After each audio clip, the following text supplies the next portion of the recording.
Kanye West has been on an all-time losing streak, and I don't just mean musically. In the past 2 weeks, he's gone full mask off, posting swastikas, praising Hitler, and getting dropped by what was probably the last talent agency still willing to take his calls. Given everything Kanye has said and done in recent years, I guess the only shocking part is that anyone was still willing to take his calls to begin with. This is all pretty tough for me personally, because this man has been my top artist on Spotify Wrapped for 4 years straight. Every December, I have to reckon with the fact that I've given way too many streams to a guy now doing Nazi cosplay.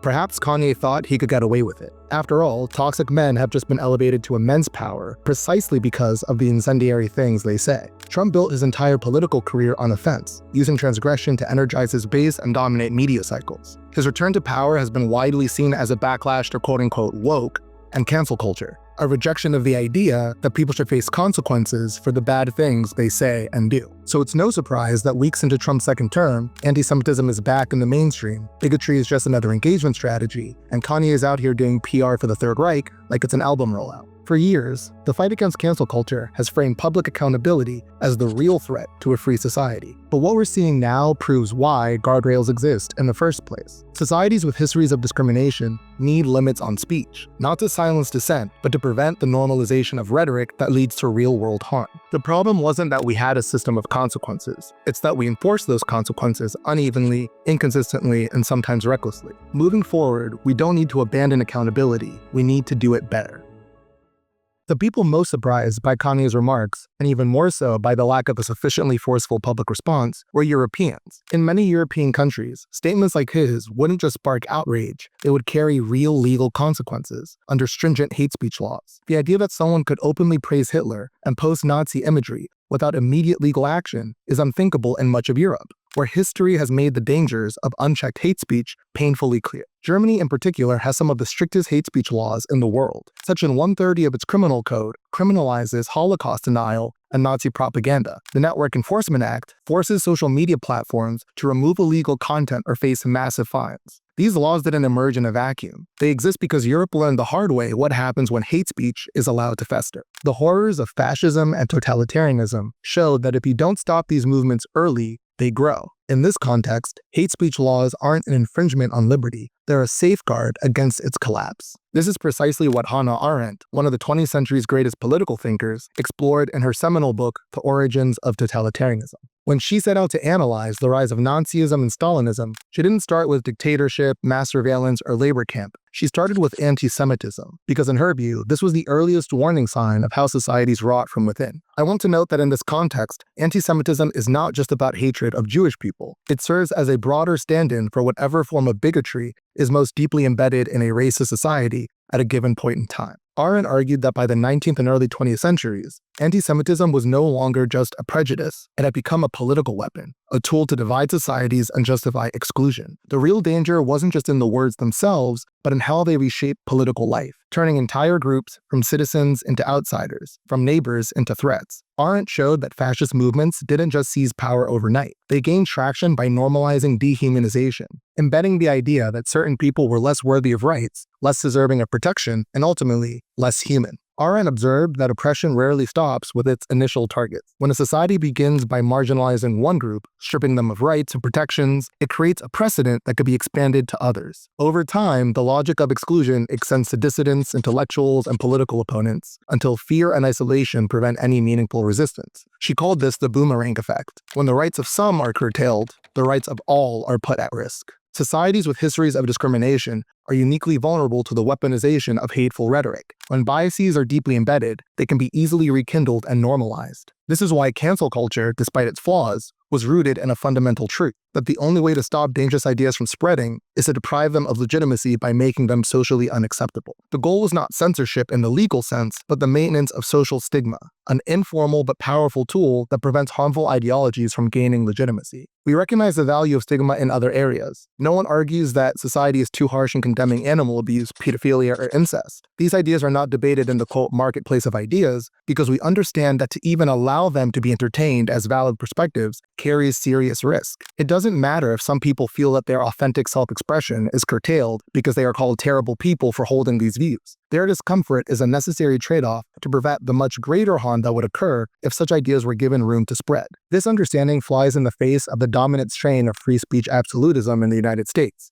which insists that the best way to deal with bad ideas is to expose them in open debate, where reason and truth will naturally triumph. This marketplace of ideas theory, however, is deeply flawed. Just as with real economic markets, information markets are not perfect. They are riddled with failures that prevent them from functioning as idealists imagine. The ideas that win in public discourse are not always the ones that are the most true, just, or beneficial to society. Often, they're the ones backed by the most money, the most institutional bias, or the most deeply ingrained propaganda. We see this reality play out constantly. The proliferation of fake news and misinformation has shown how easily falsehoods can spread faster than truth. The most widely accepted ideas are often those that conform most to harmful stereotypes or appeal to prejudices already harbored by large portions of the population. In such an environment, simply trusting the market to regulate itself is naive. Some form of intervention is necessary to correct these imbalances, to ensure that ideas are not just judged by their popularity, but by their actual merit. Without it, societies risk sliding backward, allowing the worst aspects of their history to resurface under the guise of free debate.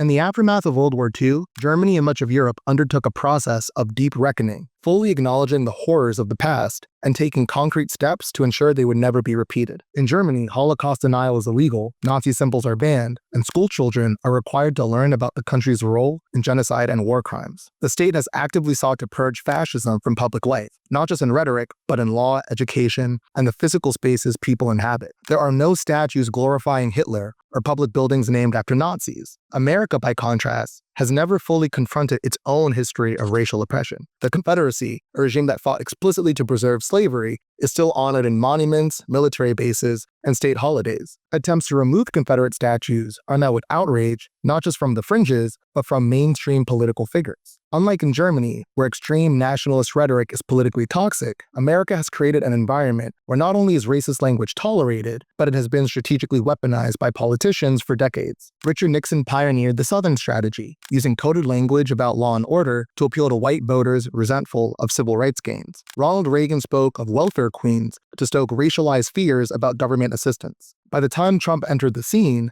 the dog whistles had become bullhorns. Trump's movement was not just about breaking norms, it was about rejecting the very idea that norms should exist at all. Restraint, accountability, and even basic standards of decency were recast as woke, burdensome rules imposed by elites to suppress true expression. The MAGA movement redefined the Overton window, the range of ideas considered acceptable in mainstream political discourse, by making previously unthinkable statements not just permissible, but politically beneficial. The ability to say the most offensive or racist things without shame became a mark of authenticity. This same ideology fueled Elon Musk's takeover of Twitter, framed as a crusade for free speech against the supposed tyranny of content moderation. But Musk's vision of free speech was not about fostering open discourse. It was about eliminating any barriers to far-right extremism. The result has been predictable. Twitter, now X, has become a haven for hate speech, conspiracy theories, and openly fascist rhetoric. And because of Musk's Wild West approach to free speech, Kanye was able to go on a multi-day hate speech rant on X. Musk made the platform a safe space for the most dangerous ideas, signaling a broader retreat from policing even the most heinous rhetoric.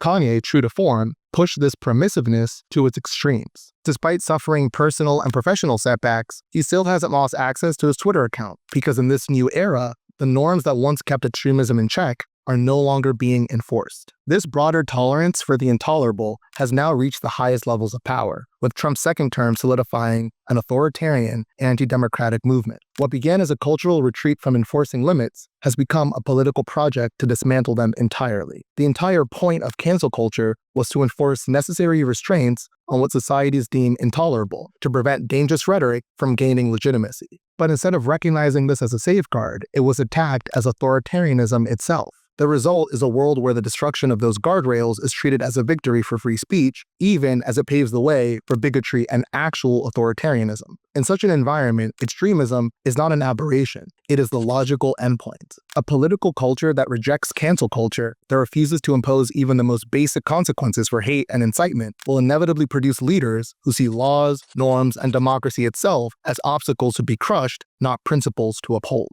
It is important to note that the backlash against woke and cancel culture did not start out as entirely illegitimate. There were real excesses on the left. Instances where people were punished disproportionately, where online outrage operated more like mob justice than principled accountability. Some Some saw this as a threat to free expression and wanted to push back. But what began as an effort to rein in the movement's overreach quickly became something else entirely. Rather than seeking balance or fairness, the attack on woke morphed into an all-out assault on the idea that discrimination should be taken seriously at all. Woke became a meaningless buzzword used to discredit anything remotely concerned with the rights and interests of marginalized people. What was once framed as a necessary correction to extreme activism became an effort to delegitimize the entire project of building a more equitable society. The argument was no longer that social justice efforts were flawed, it was that they were inherently wrong and dangerous. In the name of rejecting cancel culture, the right embraced a political culture with no boundaries at all. The result? Extremism flourishes, hate speech is normalized, and figures like Trump, Musk, and West continue spreading their inflammatory content out to millions online. Kanye West deserves every ounce of condemnation he has received.